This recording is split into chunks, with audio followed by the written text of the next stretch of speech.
외도 사실을 알게 된 지 석 달째 나는 아내와 마주 앉아 각서를 꺼냈다. 더는 참을 수 없었다. 30년을 함께 산 여자가 내가 모르는 누군가와 웃고 있는 모습을 목격한 순간부터 나는 하루하루가 지옥이었다. 이혼 각서, 그 종이 한 장이 우리 인생의 끝을 의미했다. 오늘로 끝내자. 나는 떨리는 손으로 펜을 내밀었다. 아내는 고개를 숙인 채 아무 말도 하지 않았다. 그때였다. 카페 문이 열리며 누군가 급하게 뛰어들어왔다. 20대 후반으로 보이는 젊은 여자였다. 숨을 헐떡이며 그녀는 우리 테이블로 곧장 다가왔다. 아직 끝내시면 안 됩니다. 순간 아내의 얼굴이 창백하게 굳었다. 나는 어리둥절했다. 이 여자는 누구인가? 왜 우리 대화에 끼어드는가? 누구십니까? 여자는 떨리는 목소리로 말했다. 저는 김민호 씨의 딸입니다. 김민호. 그 이름을 듣는 순간 아내가 작게 신음했다. 나는 그제야 알았다. 그가 바로 아내의 불륜 상대였다는 것을. 하지만 이후 드러난 진실은 우리 모두를 무너뜨렸다. 나는 63세 평범한 중소기업 퇴직자였다. 아내 정수기와는 대학 시절 만나 결혼했다. 아들 하나, 며느리 하나, 그리고 손녀 하나. 평범하지만 행복한 가정이라고 믿었다. 정수기는 조용하고 차분한 사람이었다. 말수가 적었지만 살림을 꼼꼼하게 챙기고 손녀를 극진히 돌봤다. 나는 그녀가 만족스러운 삶을 사는 줄 알았다. 그런데 석 달 전 모든 게 무너졌다. 그날 나는 약속 시간보다 일찍 도착해 병원 앞 카페에서 기다리고 있었다. 정수기는 정기 검진을 받으러 간다고 했다. 그런데 카페 창문 너머로 나는 그녀를 봤다. 낯선 남자와 나란히 걸으며 웃고 있는 모습을.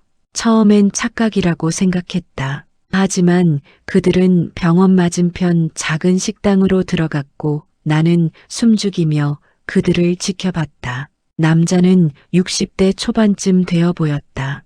그들은 마주 앉아 밥을 먹었고 정수기는 내게 한 번도 보여주지 않았던 표정으로 웃고 있었다. 나는 그 자리에서 무너졌다. 집으로 돌아온 후 나는 아무렇지 않은 척 물었다. 검진은 어땠어? 괜찮았어요. 별일 없대요. 그녀는 태연하게 거짓말을 했다. 그날 밤부터 나는 잠을 이룰 수 없었다. 의심은 확신이 되었고 나는 사설 탐정을 고용했다. 일주일 후 나는 두툼한 봉투를 받았다. 사진들, 만남 기록, 통화 내역. 김민호, 57세, 한때 대기업 임원이었으나 지금은 작은 컨설팅 회사를 운영하는 남자. 그와 아내는 6개월째 만나고 있었다. 나는 분노했다. 하지만 동시에 무기력했다. 30년이란 세월이 한순간에 무너지는 기분이었다. 왜 그랬어? 나는 결국 아내를 마주하고 물었다. 그녀는 울지 않았다. 그저 고개를 숙인 채 말했다. 미안해요. 미안하다고? 그게 다야? 설명할 수 없어요. 당신이 이해 못할 거예요. 나는 이혼을 결심했다. 하지만 아들에게 알리기 전에 한 번만 정리하고 싶었다. 그래서 오늘 각서를 준비했다. 그런데 그 여자가 나타났다. 저는 김민호의 딸 김서윤입니다. 서윤은 떨리는 목소리로 말을 이었다. 아버지가 이걸 전해드리라고 하셨어요. 그녀는 봉투를 테이블 위에 올려놓았다. 나는 의아한 눈으로 봉투를 열었다. 안에는 현금 500만 원과 함께 병원 진단서 사본이 들어있었다. 이게 뭡니까? 아버지는 말기 췌장암입니다. 6개월 시한부 선고를 받았어요. 순간 카페 안이 조용해졌다. 아내는 얼굴을 감싸쥐며 숨을 죽였다. 그래서요? 그게 뭐가 중요합니까? 나는 냉정하게 물었다. 서윤은 눈물을 글썽이며 말했다. 아버지가 부탁하셨어요. 지금 이혼하시면 안 된다고. 모든 진실이 묻혀버린다고요. 무슨 진실 말입니까? 서유는 한참을 망설이다 입을 열었다. 아버지와 사모님은 불륜 관계가 아니었어요. 무슨 소리를 하는 겁니까? 나는 목소리를 높였다. 하지만 서유는 차분하게 말을 이었다. 사모님과 아버지는 30년 전에 알던 사이였어요. 그때 아버지는 사모님을 사랑했습니다. 하지만 사모님은 다른 사람을 선택하셨죠. 바로 선생님이요. 나는 정수기를 바라봤다. 그녀는 고개를 숙인 채 아무 말도 하지 않았다. 그게 사실입니까? 정수기는 천천히 고개를 끄덕였다. 맞아요. 민호는 대학 시절 저를 좋아했던 사람이에요. 하지만 저는 당신을 선택했어요. 그런데 왜 지금 다시 만난 겁니까? 서윤이 대신 대답했다. 아버지가 암 진단을 받고 마지막으로 정리하고 싶은 게 있었대요. 그 중 하나가 사모님과의 인연이었습니다. 정리요? 그게 불륜입니까? 아니에요. 서윤은 강하게 부정했다. 아버지는 사모님께 사과하고 싶었어요. 30년 전 사모님이 선생님을 선택했을 때 아버지는 화가 나서 끔찍한 말을 했대요. 너는 평생 후회할 거야. 그 사람은 널 행복하게 못 해줄 거야 라고요. 나는 숨이 막혔다. 정수기는 떨리는 목소리로 말했다. 그 말이 30년간 제 가슴에 박혀 있었어요. 왜 이제야 말하는 겁니까? 말할 수 없었어요. 당신은 항상 바쁘셨고 저는 그저 가정을 지키는 사람이었으니까요. 나는 말문이 막혔다. 정수기는 계속 말을 이었다. 퇴직하고 나서 당신은 골프만 치러 다녔어요. 저는 혼자 집에 남아 손녀를 돌봤죠. 며느리는 저를 무시했고 아들은 바빴어요. 어느 날 우연히 민호를 다시 만났을 때 그는 제게 물었어요. 행복하세요? 라고. 그래서 대답이 뭐였습니까? 저는 울었어요. 처음으로 솔직해졌어요. 모르겠어요 라고 대답했죠. 나는 주먹을 쥐었다. 서유는 조심스럽게 말을 이었다. 아버지는 사모님께 마지막으로 해드리고 싶은 게 있었대요. 진심 어린 사과와 위로였답니다. 그래서 몇 번 만나 이야기를 나눴다고 들었어요. 그게 6개월씩이나 걸립니까? 아버지가 점점 악화됐어요. 병원 치료를 받으면서도 사모님께 짐이 되고 싶지 않다고 하셨대요. 나는 혼란스러웠다. 분노와 죄책감이 뒤섞였다. 그럼 당신들은 정말 아무 일도 없었다는 겁니까? 정수기가 고개를 들었다. 그녀의 눈에는 눈물이 가득했다. 없었어요. 단 한 번도. 저는 당신을 배신한 적 없어요. 하지만 당신은 거짓말을 했어요. 병원 간다고 하고 그 남자를 만났잖아요. 미안해요. 하지만 당신에게 말할 수 없었어요. 당신은 제 감정 따윈 들어주지 않았을 테니까요. 그 말에 나는 할 말을 잃었다. 서유는 봉투를 가리키며 말했다. 아버지는 이걸 선생님께 드리라고 하셨어요. 사모님과의 만남이 오해를 샀다는 걸 알고 최소한의 보상을 하고 싶다고요. 그리고 부탁하셨어요. 지금 이혼하지 말아달라고. 아버지는 사모님이 행복하길 바라세요. 나는 봉투를 응시했다. 500만 원. 이게 30년 인연의 값인가? 아버지는 지금 병원에 계세요. 곧 떠나실 거예요. 서유는 일어서며 마지막으로 말했다. 선생님, 사모님을 용서해 주세요. 사모님은 정말 아무 잘못도 없으세요. 서윤이 떠난 후 나와 정수기는 한참을 말없이 앉아 있었다. 각서는 여전히 테이블 위에 놓여 있었지만 이제 그 종이가 무의미하게 느껴졌다. 당신 정말 그 남자와 아무 일도 없었어요? 나는 다시 한번 물었다. 정수기는 고개를 끄덕였다. 없었어요. 하지만 마음속으로는 위로받았어요. 민호는 제 이야기를 들어줬어요. 당신이 들어주지 않았던 것들을요. 무슨 이야기를요? 정수기는 한숨을 쉬며 말했다. 외로웠어요. 퇴직 후 당신은 친구들과 어울리고 취미 생활하며 바빴죠. 하지만 저는요, 집에서 손녀 돌보고 며느리 눈치 보고 그게 제 전부였어요. 나도 몰랐어요. 당신이 그렇게 외로운 줄. 물론 몰랐겠죠. 당신은 한 번도 물어본 적 없으니까요. 그 말이 가슴을 찔렀다. 나는 30년간 정수기를 당연하게 여겼다. 그녀가 항상 곁에 있을 거라고, 아무 불만 없이 살 거라고 착각했다. 미안합니다. 나는 처음으로 진심으로 사과했다. 정수기는 눈물을 닦으며 말했다. 당신도 힘들었을 거예요. 저도 알아요. 하지만 저도 힘들었어요. 나는 탐정이 보낸 사진들을 떠올렸다. 식당에서 웃고 있던 정수기의 얼굴. 그 표정이 이제는 다르게 보였다. 그건 배신의 웃음이 아니라 오랜만에 숨 쉴 수 있었던 순간의 표정이었다. 그 남자 김민호는 지금 어디 있습니까? 서울대병원이요. 호스피스 병동이래요. 나는 결심했다. 가봅시다. 그 사람을 만나야겠어요. 정수기는 놀란 표정으로 나를 봤다. 왜요? 직접 듣고 싶어요. 그 사람 입으로.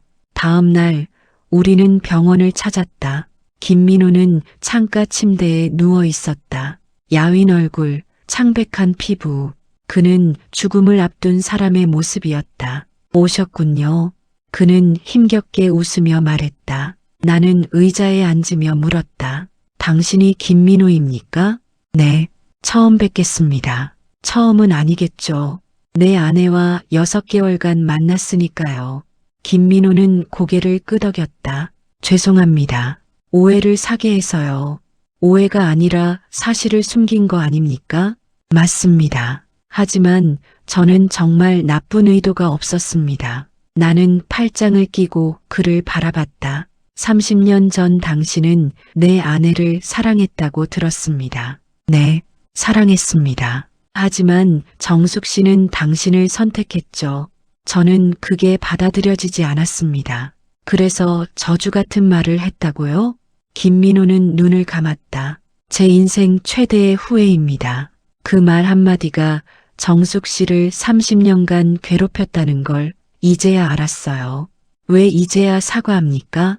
시간이 없어서요. 암 진단을 받고 제 인생을 돌아봤습니다. 후회투성이더군요.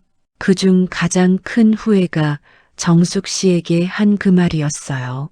나는 침묵했다. 김민호는 천천히 말을 이었다. 우연히 재회했을 때 정숙 씨는 웃고 있었지만 눈빛은 외로웠어요. 저는 그걸 알아챘습니다. 제 말 때문에 그녀가 30년간 스스로를 검열하며 살았다는 걸요. 그래서 위로해줬다? 네, 그것밖에 할 수 없었어요. 저는 그녀를 사랑했지만 동시에 그녀의 행복을 바랐습니다. 지금도요. 나는 정수기를 돌아봤다. 그녀는 고개를 숙인 채 눈물을 흘리고 있었다. 김민호가 말했다. 선생님, 제가 드리고 싶은 말이 있습니다. 뭡니까? 정숙 씨를 놓지 마세요. 그녀는 세상에서 가장 진실한 사람입니다. 30년간 당신 곁을 지켰고 단 한 번도 배신하지 않았어요. 제가 보장합니다. 그 말에 나는 목이 메었다. 그리고 제발 그녀의 이야기를 들어주세요. 그녀는 오랫동안 혼자 감당해 왔어요. 병원을 나오면서 나는 혼란스러웠다. 분노는 사라졌지만 그 자리에 죄책감이 들어찼다. 30년간 나는 정수기를 진정으로 이해한 적이 있었던가? 당신 정말 외로웠어요? 차 안에서 나는 조심스럽게 물었다. 정수기는 창밖을 바라보며 대답했다. 네. 하지만 말할 수 없었어요. 왜요? 당신이 들어줄 것 같지 않았으니까요. 당신은 항상 바빴고 저는 그저 집안일 하는 사람이었죠. 그건 오해예요. 나는 항상 아니에요. 정수기는 단호하게 말을 끊었다. 당신은 제 이야기를 들은 적이 없어요.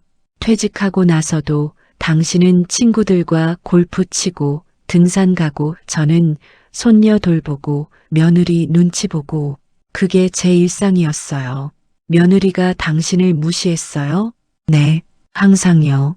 어머니, 그건 아니에요. 어머니는 모르세요. 그런 말들 매일 들었어요.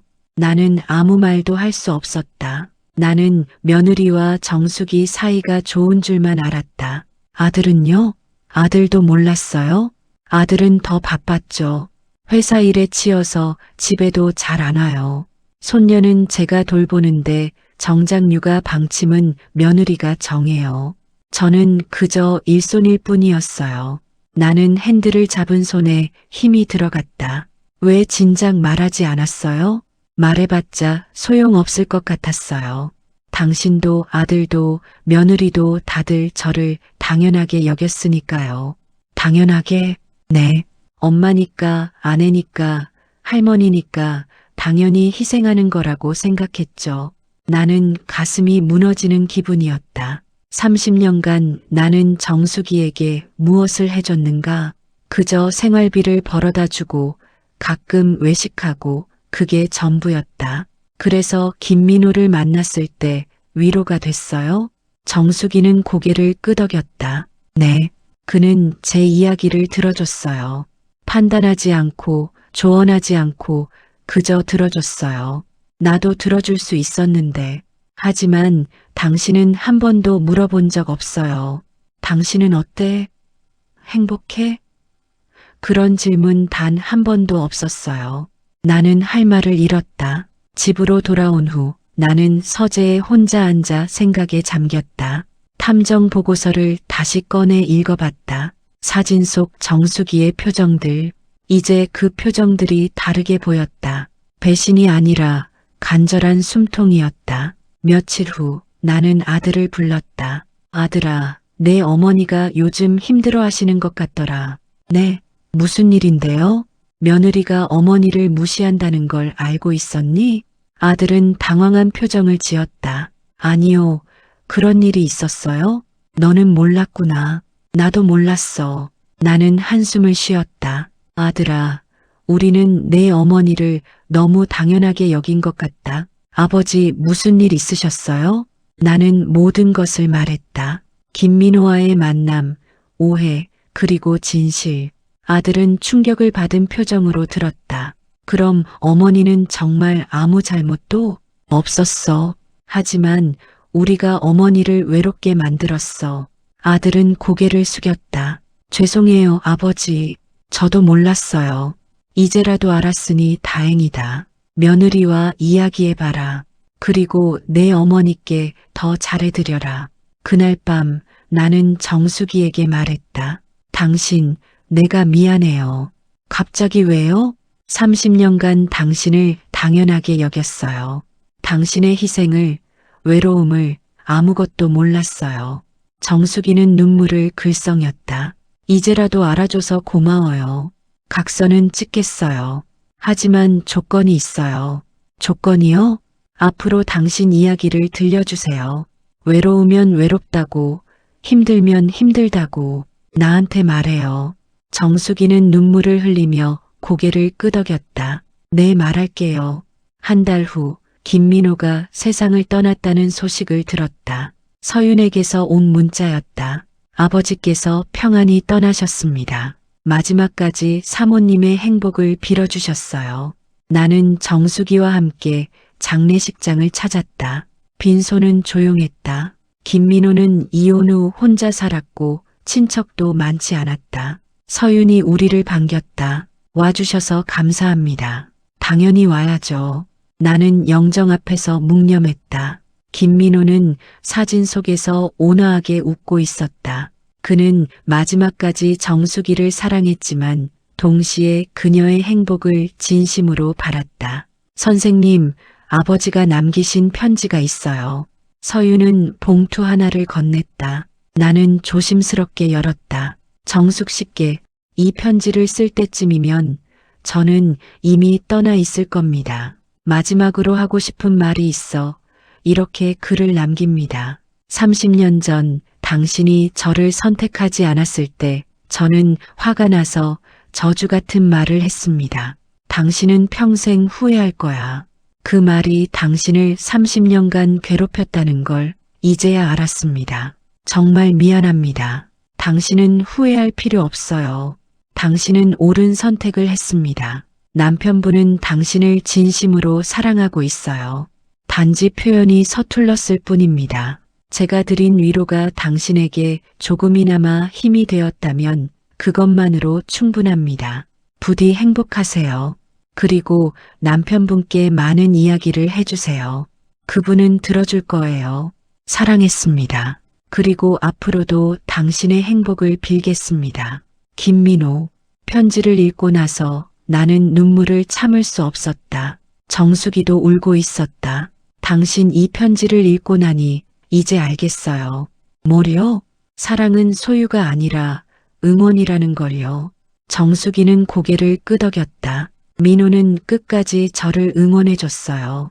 나도 이제 당신을 응원하겠어요. 그리고 당신 이야기를 들어줄게요. 장례식을 마치고 돌아오는 길에 나는 정숙이의 손을 잡았다. 당신 앞으로 뭐 하고 싶어요? 저요? 네. 손녀 돌보기 말고 당신이 진짜 하고 싶은 거요. 정숙이는 잠시 생각하더니 말했다. 그림을 배우고 싶어요. 젊었을 때 꿈이었거든요. 그럼 등록하세요. 내가 같이 갈게요. 정말요? 네. 그리고 며느리 눈치 보지 말고 하고 싶은 대로 해요. 내가 아들한테 이미 말했어요. 정숙이는 환하게 웃었다. 오랜만에 보는 진짜 웃음이었다. 그날 이후 우리의 일상이 조금씩 바뀌었다. 나는 매일 정숙이에게 물었다. 오늘 어땠어? 힘든 일 없었어? 정숙이는 처음엔 어색해했지만 점점 자신의 이야기를 하기 시작했다. 며느리와도 대화했다. 아들이 중재했고 며느리도 자신의 태도를 반성했다. 손녀 육아도 정숙이에게만 맡기지 않고 가족 모두가 분담하기로 했다. 정숙이는 미술학원에 등록했다. 매주 수요일과 금요일 그녀는 설레는 표정으로 집을 나섰다. 나는 그 모습을 보며 깨달았다. 사랑은 상대를 옆에 묶어두는 게 아니라 상대가 날 수 있도록 날개를 달아주는 것이라는 걸. 어느 날 저녁 정숙이가 자신의 첫 그림을 보여줬다. 어때요? 정말 멋진데요. 서툴죠? 아니에요. 당신의 진심이 느껴져요. 정숙이는 수줍게 웃었다. 그림 그리는 시간이 정말 행복해요. 다행이에요. 앞으로도 계속하세요. 석 달 후 나는 김민호의 묘를 찾았다. 혼자였다. 묘 앞에 앉아 나는 조용히 말했다. 김민호 씨, 당신 덕분에 제 인생이 바뀌었어요. 당신이 아니었다면 저는 평생 아내를 이해하지 못했을 거예요. 바람이 불었다. 나는 계속 말했다. 고맙습니다. 그리고 미안합니다. 처음엔 당신을 미워했어요. 하지만 이제 알겠어요. 당신은 나쁜 사람이 아니었어요. 나는 한참을 앉아 있다가 천천히 일어섰다. 집으로 돌아오는 길에 나는 깨달았다. 가장 늦은 선택이 가장 옳은 선택일 수도 있다는 걸. 각서를 찢지 않았던 그날 그 선택이 우리 부부를 구했다. 그리고 나는 그제야 알았다. 사랑은 늘 너무 늦게 온다는 걸. 하지만 늦었다고 해서 의미가 없는 건 아니라는 걸. 끝.